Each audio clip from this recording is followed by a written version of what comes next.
Valmieras Pārgaujas ģimnāzijā norisinājās asins donoru diena, kur savas asins noziedoja 46 cilvēki.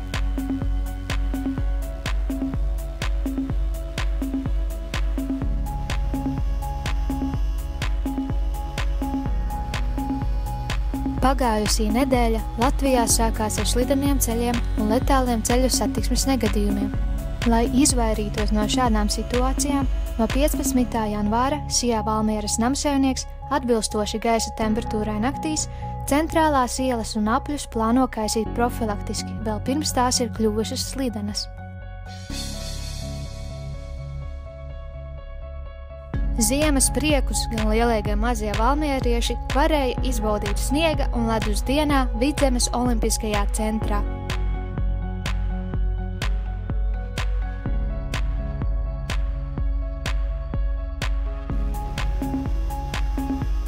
Kultūras centrā izskanēja labdarības koncerts BMX sportista Gustava Petersiļa atbalstam. Koncerta laikā tika saziedoti 1712 eiro un 73 eiro centi.